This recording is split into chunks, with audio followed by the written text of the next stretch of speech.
A new strain of virus has brought the world to its knees.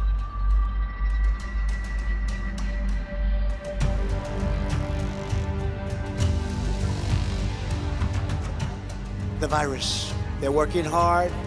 Looks like by April, it miraculously goes away. I hope that's true. Some countries are managing to protect the public.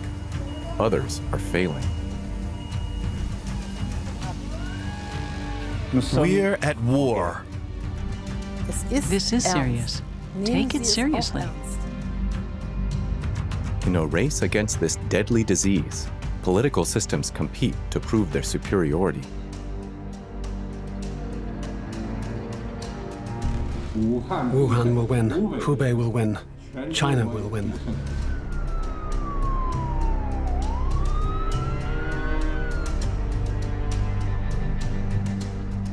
A strong state can be useful. Sometimes we need to act even when we don't have 100% certainty.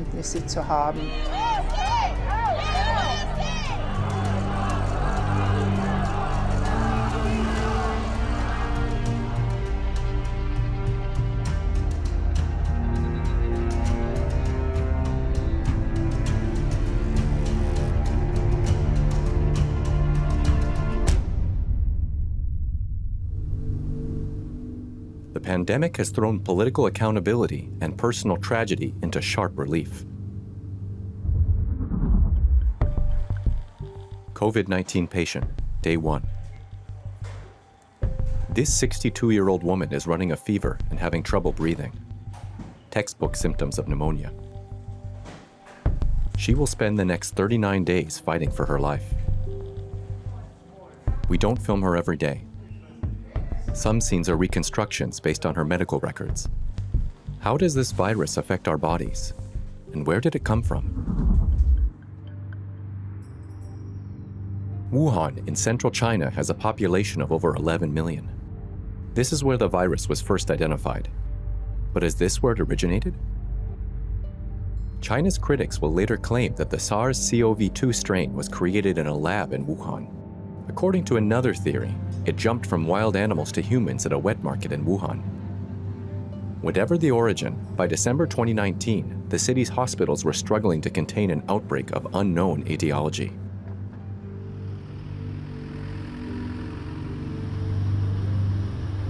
In late December, we received a signal that there were a cluster of unexplained pneumonia in Wuhan, China. We had no diagnosis. It could have been flu. And so we activated our networks to verify the event.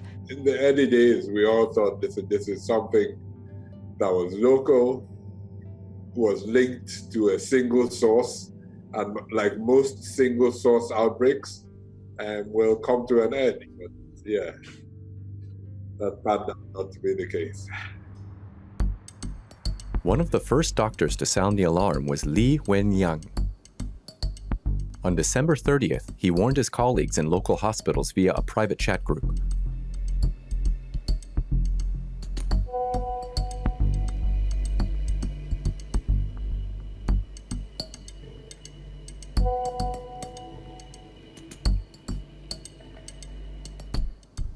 One hour later, one member wrote,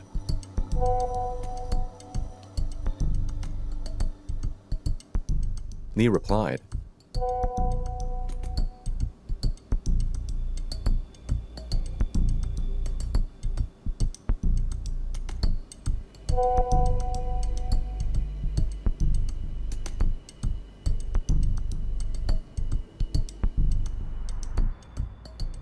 Li's worst fears were confirmed when Wuhan authorities moved to silence him. He was interrogated by the police, forced to sign a letter of reprimand and to promise to stop spreading rumors. Time was running out. Liu Peiyan and his family in Wuhan were unaware of the extent of the danger posed by the new virus. In early January, he took his father to his annual medical checkup. At this point, the news, the online media, and video sites were all reporting that there was no human-to-human transmission. and that the outbreak was under control, and its spread could be avoided. Today, he believes his father contracted the virus during that routine checkup. On January the 15th, he came down with a fever. But across China, it was still business as usual. Preparations for the Lunar New Year celebrations were underway. Millions of people were traveling across the country to visit family. Meanwhile, Liu Peiyen's father was fighting for his life. He was transferred to a hospital where COVID-19 patients were being isolated.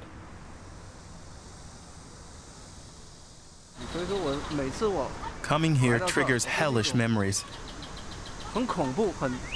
My father died on the 12th floor of that building there.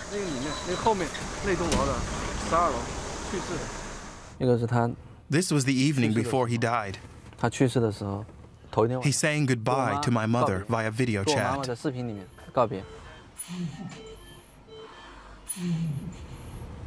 He's convinced that his father's death could have been avoided had the Wuhan authorities warned of the virus sooner.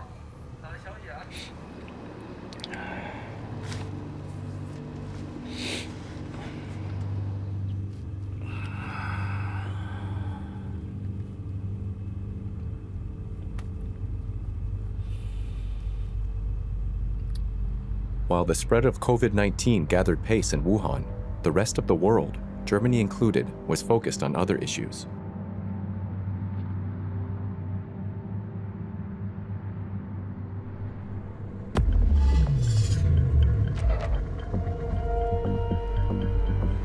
In Australien ist angesichts der Gluthitze kein Ende der Buschbrände in Sicht. Der russische Ministerpräsident Medvedev hat überraschend seinen Rücktritt erklärt. Der britische Prinz Harry und seine Frau Meghan verzichten künftig auf den Titel königliche Hoheit.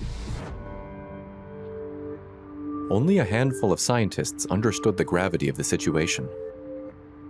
At the biotech company CureVac in Tübingen, researchers were anxiously awaiting the first novel coronavirus genome sequence. The talks began after the Christmas break. We agreed to start as soon as the sequence was made available. It couldn't hurt, even if we changed our minds later. We decided to start the same day and not waste any time. The high-stakes international race to develop a vaccine against the new virus was on. Researchers in Berlin were also getting to work. One of the first diagnostic tests for COVID-19 was developed at Berlin's Charité hospital. Before long, it was apparent that scientists' worst fears were being realized.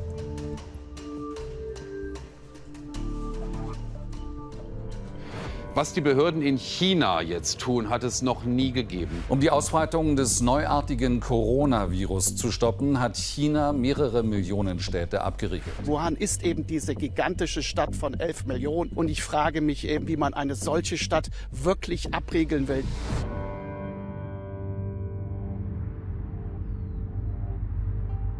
In Hubei province, some 60 million people faced a travel ban and were soon effectively under house arrest.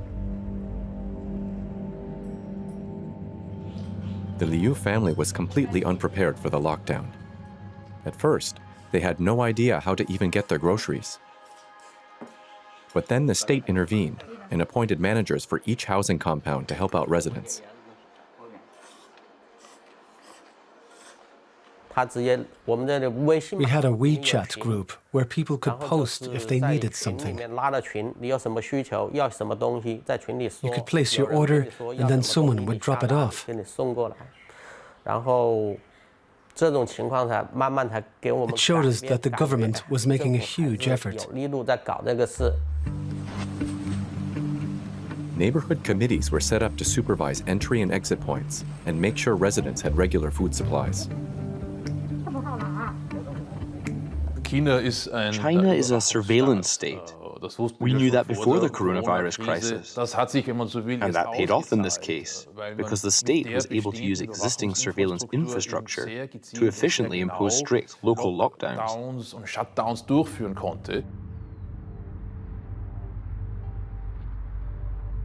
The one-party state was effective. but it also made sure any dissent was quashed.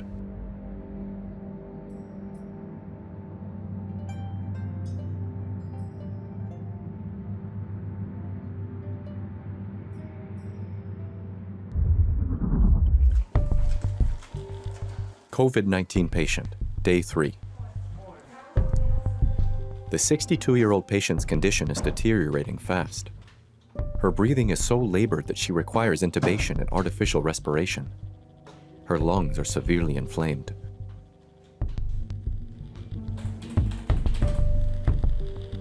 But by day 5, her condition starts to improve. She's responsive. Things are looking up.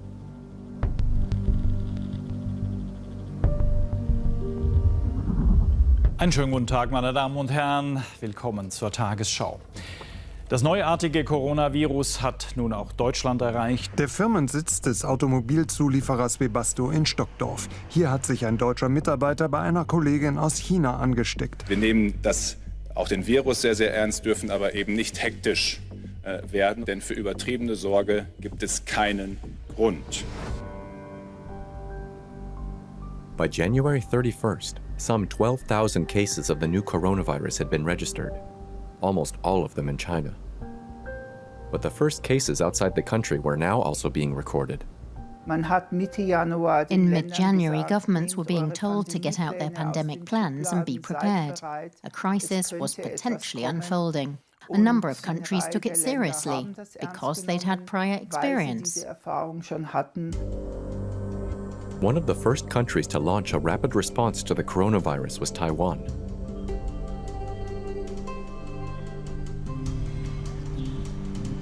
Lin Meishun was responsible for containing the spread in her neighborhood.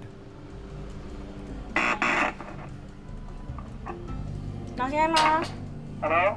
老先生，我是那个里长。好，请帮我开个门，谢谢哈。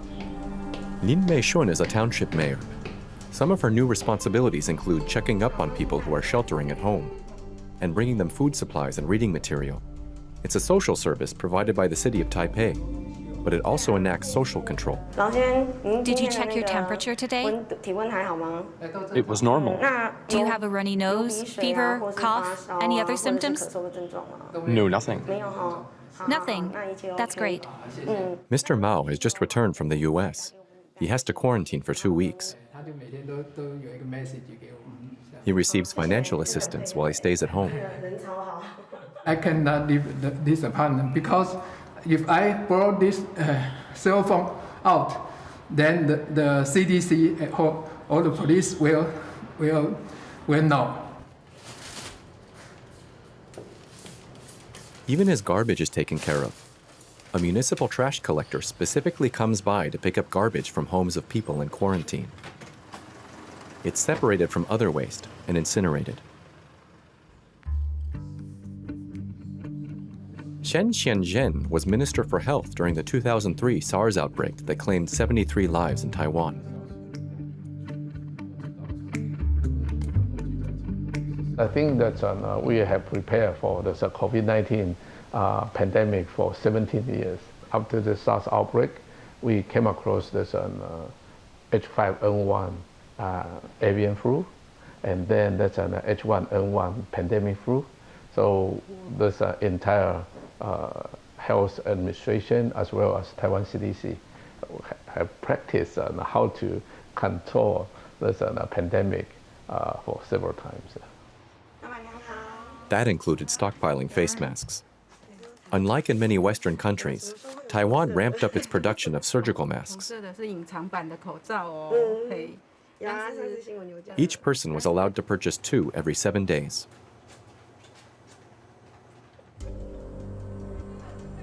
Taiwan never imposed a strict lockdown like the one in Wuhan. The small island proved to the rest of the world that it was indeed possible to contain the virus. By late August, only 7 people had died of COVID-19 in Taiwan. Years of preparation, as well as extensive contact tracing, had served the authorities well.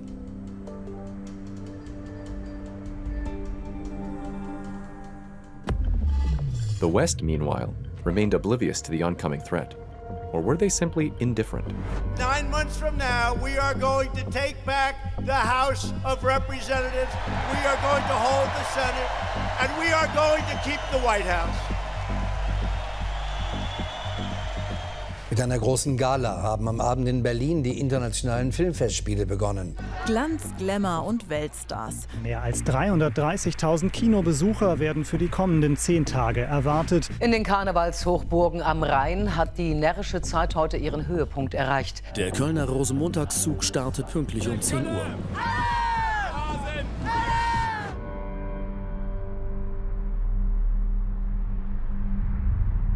France, too, had yet to ban mass gatherings. The Christian Open Door Church, a French evangelical megachurch. A 5-day rally held here became ground zero for the epidemic in France. There hasn't been a service here for weeks. Pastor Samuel Peter Schmidt is devastated. Ça fait mal au cœur. It breaks my heart to see the church so empty. It's especially hard because I know how full it normally is. Over 2,000 worshippers attended the prayer meeting in mid-February. This annual gathering is a highlight on the church calendar. For 5 days, the community sings, prays, and dances together. Looking back, I would say the mood was utterly normal. In the rest of the world, everything was still mainly fine. At the time, the problem was restricted to Asian countries, to China. A false sense of security that proved disastrous for all. On the second day of the gathering, President Emmanuel Macron visited the city of Mulhouse and gave a speech about Islamist separatism just a few hundred meters from the church. He spent an hour shaking hands with members of the public. No one wore masks, no one practiced social distancing. It was mid-February. Large gatherings were still nothing unusual. Mass gatherings should have been banned everywhere much earlier. Aspects of society that are taken for granted should have been challenged. But no one wanted to make a decision that would have made them politically unpopular. The pastor's son, Jonathan Peter Schmidt, is a member of the church and a medical doctor. He recalls that on February 21st, the French Ministry of Health released a statement about COVID-19. On the last day of our rally, the ministry wrote, "There are 12 confirmed cases of COVID-19 on French territory. There is no active transmission chain in France." Jonathan had already started to feel unwell during the event, but the statement by the ministry calmed his biggest fears. I read the email and thought, okay, everything's fine. I can't have the virus. But there was a major discrepancy between what we thought we knew and what was really going on. In fact, he had already contracted the virus. But at this point, there was no way of being sure of anything anymore. When Jonathan heard of the first confirmed COVID-19 case in the community, he was keen to get tested himself. To do so, he had to drive 120 kilometers to a testing center in the city of Strasbourg.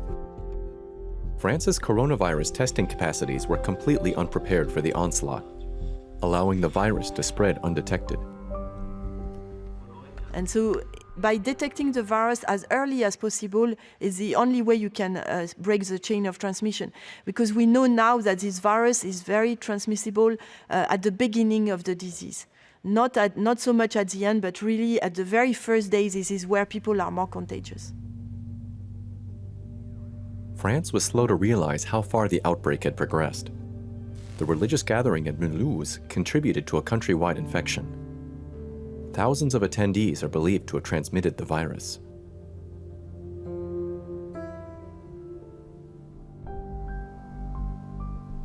By February, China was flattening the curve. In March, the number of new infections in Europe exceeded those in China.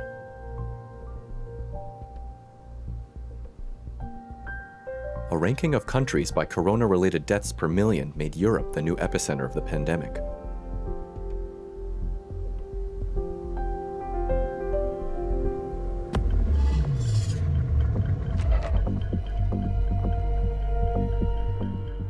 Das Coronavirus breitet sich in Europa weiter aus und zwingt immer mehr Staaten zu drastischen Maßnahmen. Frankreichs Kampf gegen Corona. Mindestens 15 Tage soll die Ausgangssperre gelten. In Rom und in ganz Italien sind alle Geschäfte, Restaurants und Kaffeebars geschlossen. Die Kritik am Land Tirol und vor allem dem Wintersportort Ischgl als mögliche Keimzellen des Coronavirus in Europa reißt nicht ab.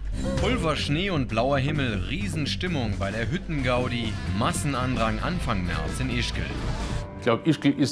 This was a sorry example of how economic interests can take priority over public health concerns.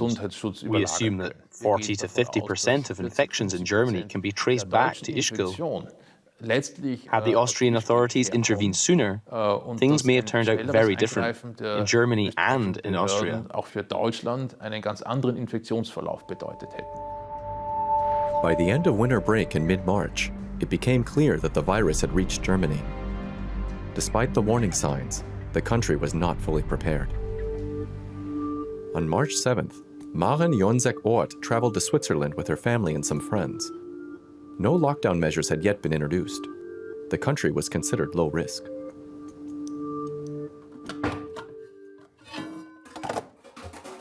But all 7 of them came down with a new virus. They had no idea how they could have contracted it. They hadn't attended any large parties.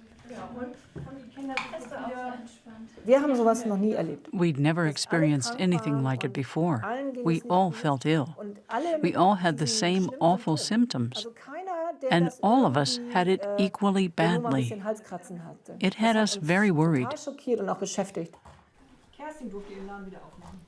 Her husband and daughter were the first to show symptoms on the journey home. Once they'd arrived, both Maren and her husband's conditions deteriorated rapidly. Back in Germany, they couldn't even reach a doctor. We were completely on our own. He wasn't seen by a doctor. He couldn't get any medicine. We were isolated. We were in a bad way. I felt so abandoned. I wondered what would happen if I died. I didn't know how sick I was. I hadn't even seen a doctor. Eventually, I realized the only option was to call the emergency services. I talked to my sister because my parents were both so sick, and together we decided to call the emergency number. Maren was transferred to intensive care. She had pneumonia caused by the coronavirus. By now, the health authorities and hospitals in Germany were bracing for disaster. Suddenly, there was growing public concern about the potential impact of a COVID-19 outbreak. The WHO recommends countries stockpile personal protective equipment in order to be prepared for a pandemic. However, there was a shortage in Germany. The authorities relied on international supply chains. There was this assumption that if they suffered a shortage somewhere, they could order it from China and have it delivered in 2 days. But the supply chain was disrupted. Meanwhile, politicians and scientists were arguing about the usefulness of face masks. Sollte jeder in der Öffentlichkeit eine Atemmaske tragen? Der klassische OP-Mundschutz, den viele tragen, schützt sehr überschaubar, um es so zu formulieren. Und es ist klar, dass diese Masken die Weiterverbreitung nicht wesentlich verhindern. It only became mandatory to wear a face mask in shops and on public transport by late April, after the pandemic had peaked in Germany. By then, over 6,000 people had already died.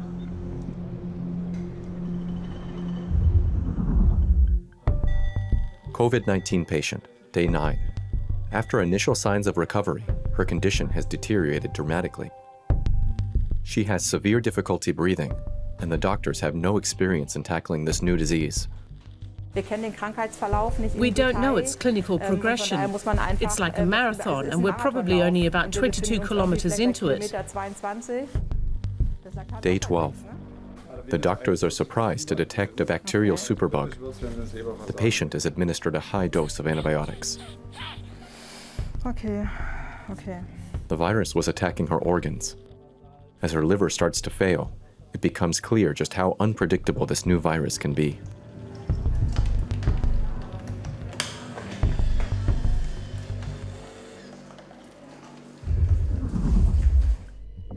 Bund und Länder haben sich auf weitreichende Maßnahmen geeinigt, um die Ausbreitung des Coronavirus einzudämmen. Eine bundesweite Ausgangssperre soll es nicht geben, doch künftig gilt ein äußerst striktes Kontaktverbot. Um die weitere Ausbreitung des Coronavirus zu verlangsamen, bleiben die meisten Schüler und Kita-Kinder ab heute vorerst zu Hause. Heute hat die Oberbürgermeisterin verkündet, dass Bars, Clubs, Diskos sowie Kinos und Theater geschlossen bleiben. Die Bundesregierung hat ein milliardenschweres Hilfspaket auf den Weg gebracht, um die Folgen der Corona-Epidemie abzufedern. Fortunately, Germany could afford to give not only business, but also the health system a financial boost. Hospitals prepared for the epidemic by earmarking thousands of beds in intensive care for COVID-19 patients. The fact that Germany invests a substantial amount of its resources in healthcare appeared to be paying off. Wir dürfen auch nicht vergessen, dass vor der We shouldn't forget that prior to the corona crisis, Germany was often criticized for having too many hospitals, too many intensive care units. Prior to the crisis, this was seen as a flaw in the system. But now, it's proven to be a strength, a bonus, which allowed us to take appropriate measures. In a further effort to contain the spread of the virus, the government also increased testing capacity. Germany didn't want to make the same mistakes as France or Italy. There's always an element of luck. Clearly, I think we were lucky that the crisis hit Italy first. It served as a warning to the general public. We also got lucky with the Weberstow cluster, because it taught us a lot about the virus. Led by Chancellor Merkel, who holds a doctorate in quantum chemistry, the German government followed the advice of experts as it set about tackling the epidemic.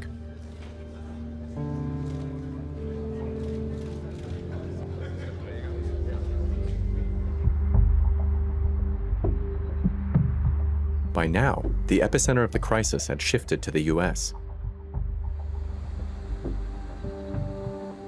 New York City began digging mass graves for its countless victims. The White House also consulted with experts. But unlike in Germany, their advice wasn't always heeded. Da meldet sich Präsident Trump mit ungewöhnlichen Ideen zu Wort und sorgt für Fassungslosigkeit unter Medizinern. And then I see the disinfectant where it knocks it out in a minute, 1 minute. And is there a way we can do something like that by injection inside? Well, I feel about vaccines like I feel about tests. This is going to go away without a vaccine. It's going to go away, and we're not going to see it again. Anybody that needs a test gets a test. They're there. They have the tests, and the tests are beautiful. Anybody that needs a test gets a test. Donald Trump failed to keep his promise. New York City lacked the test kits when they needed them the most. The city's health commissioner was growing desperate. We had been loudly pleading for testing to come to our jurisdiction. And what happened was that, things happen. And the unfortunate story is that the testing kits that we got in New York City didn't work. Anthony Almojera is a paramedic with the New York City Fire Department. The team has been dramatically reduced as a result of public spending cuts. Hospitals were also feeling the pinch. You had nurses wearing garbage bags. We're supposed to be America, right? We love going around telling other people what to do. We like to say, look at us, this is the society, right? This is peak civilization. We're wearing garbage bags as PPE. That's embarrassing. That's a shame. Those people that got sick in those hospitals, those nurses and doctors, that's a direct result of that management of that hospital, the management of this city, and the management of this government overall. The US, a world power, completely mishandled its response to the pandemic. To this day, it still failed to control the spread. Before long, angry Americans were taking to the streets to vent their fury in anti-lockdown protests. The US has no short-term work scheme like Germany's, and no uniform health system. Unemployment has soared during the coronavirus pandemic. In the US, economic conditions played a greater role than they did in Europe. That's mainly because the US is not a welfare state. It lacks a social security system that's in place, more or less, across Europe. Phoenix, Arizona, early July. The coronavirus testing facility opens in 2 hours. Tests are free, financed not by the state, but by donations. Neil Mack has been waiting in line since 1 in the morning. My last day at work was March 31st. So I haven't worked since then, and I don't have any insurance. So this is one of the free places that you can go without insurance. Many people have no health insurance. The unemployment rate nearly tripled in April. Most here have COVID-19 symptoms, and free testing is the only way they can find out if they have the virus. In mid-July, 25% of tests in Arizona came back positive. It's shocking how many people really need to be tested, you know? I think we closed last and opened earliest, I think, possibly, and I think that was a huge problem. And I would see people on my app next door complaining about wearing masks or wanting to go to bars and their rights being, taken away, and I just thought that was beyond ridiculous. Fearful of the economic toll, Arizona was slow to respond to the pandemic. Then, it lifted restrictions too soon. As a result, the number of cases has skyrocketed. The US might be one of the wealthiest nations in the world, but few countries have been as severely hit by the pandemic.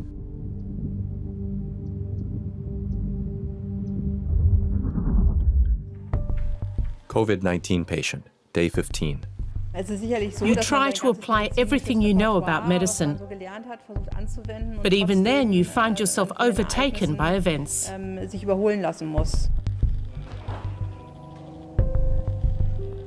The patient has developed new symptoms. A life-threatening clot in her lung, a pulmonary embolism.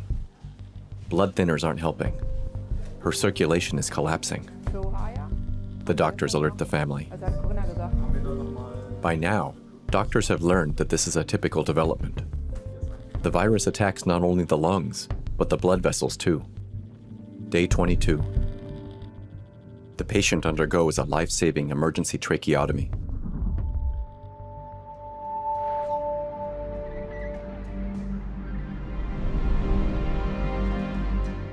Poorer countries have been defeated by the pandemic, such as Nigeria.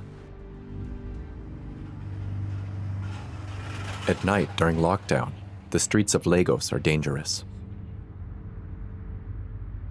Residents have set up a citizens' militia.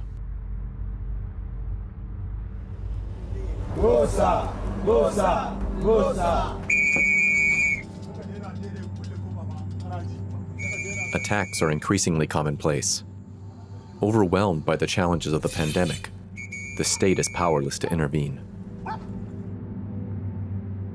We went from trying normal public health interventions to going very aggressive with lockdowns of the country, and quickly realizing that this would be impossible to really enforce in our context. Officially, Nigerians are supposed to stay home for 36 days. Mass gatherings are canceled. 36-year-old Moruf Abdul Salam has lost his job because of the lockdown. He doesn't have any savings. He's a sound engineer and has his own small studio. Events provided him with most of his income. Now that they've been canceled, he's lost his livelihood. I know staying indoors and social distancing is the best solution to tackle corona, but our government should give us something to eat, even if it comes weekly or monthly, so that we can all survive this pandemic. He and his wife live with their 4 children in a tiny apartment.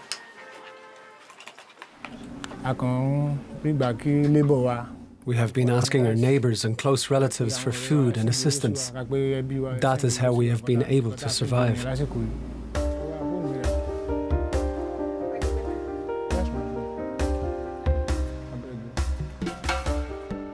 The public has been given little support during lockdown. The government has a limited food distribution scheme, which has led to stampedes as people scramble to collect the meager supplies offered. In Nigeria, lockdown measures have failed to contain disaster from spreading. I think it's very important to look at how people are living and say, okay, what would be the best measure to reduce transmission? And then work it out like that, and not just copy and paste what has been done in other countries. The ideal solution, of course, is a vaccine, one that is widely available.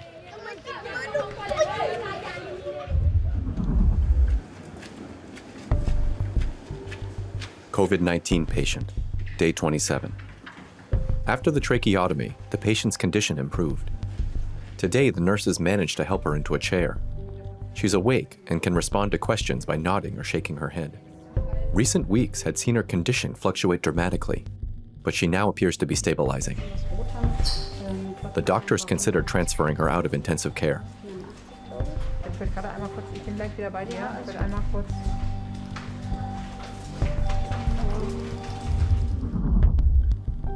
We have yet to fully understand this tiny novel virus.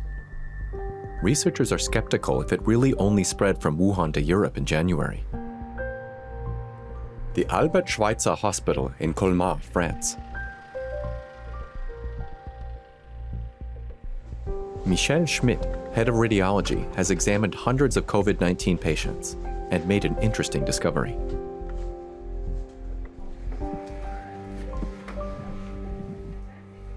After what happened in March and April, it occurred to me to look through our records, beginning in the summer of 2019, to see if there was anything unusual. A lung X-ray made on November 16th showed typical signs of a COVID-19 infection. What's especially noticeable is this opaque area. He found another suspicious case in November, 12 more in December. We thought this was an unusual flu. The patient had a high temperature, a lung embolism, pneumonia, but it didn't add up. Later, he gave the patients an antibody test. All came back positive. The French radiologist's findings tie in with the studies conducted in other countries. A number of indications suggest that the virus was already spreading around the world in late fall of 2019. What we know is when the virus has been detected, initially and in Wuhan. But maybe this virus came from somewhere else, or in China or elsewhere. And we don't know really if the really first time this virus emerged was in this market in Wuhan. At this stage, it seems unlikely. Many scientists believe the virus was transmitted from animals to humans in South China or neighboring countries long before it was detected in Wuhan. But the outbreak in Wuhan marked the start of an international race to find a vaccine. Only a vaccine can stop the pandemic.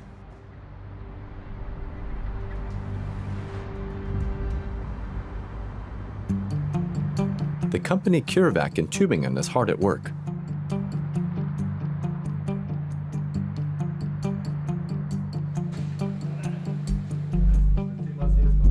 A vaccine is in production here in this tank. The research is top secret. The company began production in April, hoping to get a head start.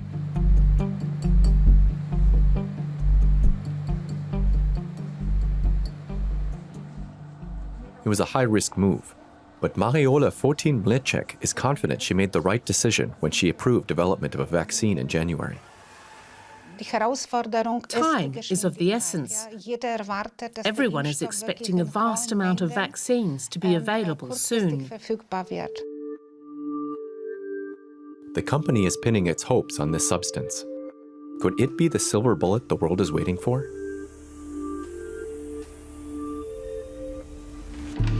Some 30 vaccines are currently being tested on humans right now.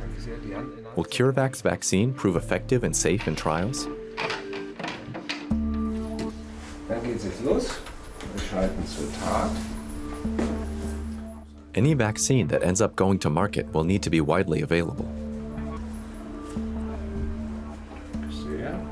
Wir müssen auch letztlich vom Neugeborenen We need to vaccinate everybody, from 120-year-olds to newborns. oder versuchen. Only then can we start to defeat COVID-19, when as many people as possible around the world are vaccinated. Von Covid-19 sprechen und die wird dann We auch won't möglich achieve sein, much wenn man wirklich with vaccination sehr programs viele that are Menschen merely auf local der ganzen Welt or impfen. Wenn man es national. nur lokal oder gar national nur macht, dann kann man damit wenig erreichen.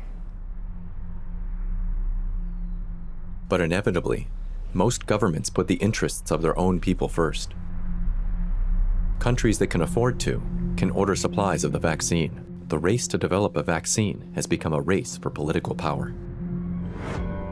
Das ist gerade ein antivirales Wettrüsten, das wir da erleben. Im weltweiten Rennen um einen Impfstoff gegen das Coronavirus steigt der Bund beim Tübinger Biotech-Unternehmen CureVac ein.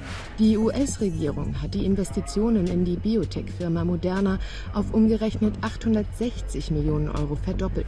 Die Labore hier im Land sind schnell, aber anderswo auf der Welt haben sie den Ehrgeiz, noch schneller zu sein. This morning, for the first time in the world, a vaccine against the new coronavirus was registered. We have repeatedly addressed that China is leading the world in vaccine development for COVID-19. The pandemic has become political, a battleground in which leading nations vie for power. But when it comes to managing the pandemic, Beijing is far ahead of Washington. China is no longer in crisis, but playing the role of the savior, dispatching PPE and deploying doctors all over the world.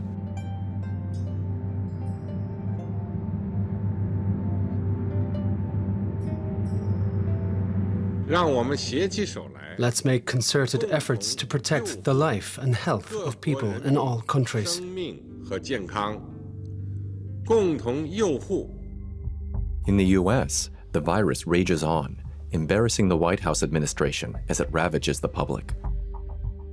As Trump continues to blame his domestic crisis on China, his America First slogan has never rung so hollow.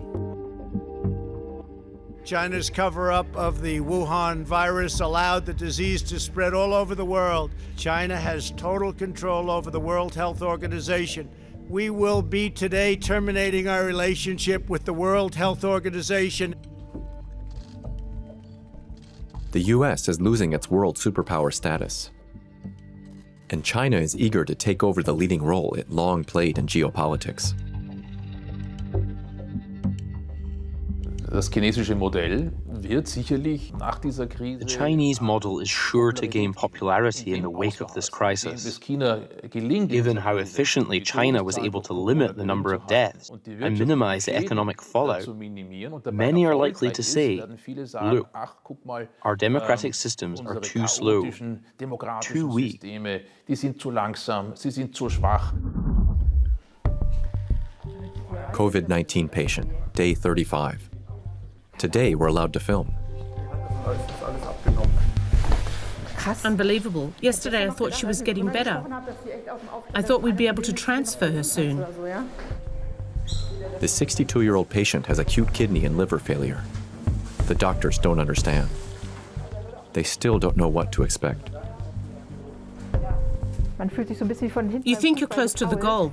Then someone comes up from behind and tackles you. Her pupils are dilated. Liver failure, massive. We have to respond immediately. Okay.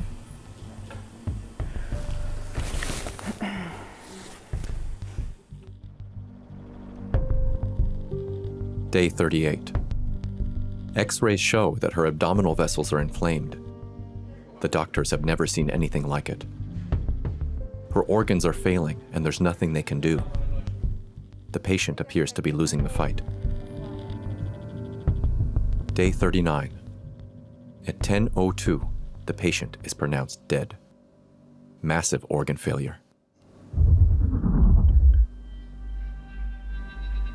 the global pandemic has been wreaking turmoil around the world for just over 8 months. In Taiwan, the government continues to manage the situation well. So far, there have only been 500 infections.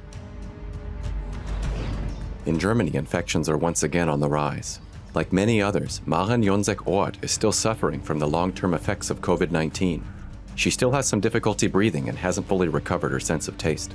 When I see how carefree young people are, I want to shake them and say, guys, you have no idea how much you might suffer if you get this illness. In early August, Nigeria extended the second phase of the nationwide lockdown by 4 weeks. The country has avoided the worst. Experts wonder if this is because its population is relatively young. In China, after talking to us, Liu Peiyin came under pressure from the police and was forbidden from giving any further interviews.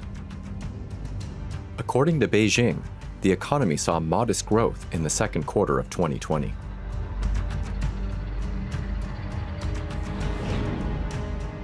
The US economy continues to reel. In November, the country goes to the polls. Trump's response to the pandemic could impact the election.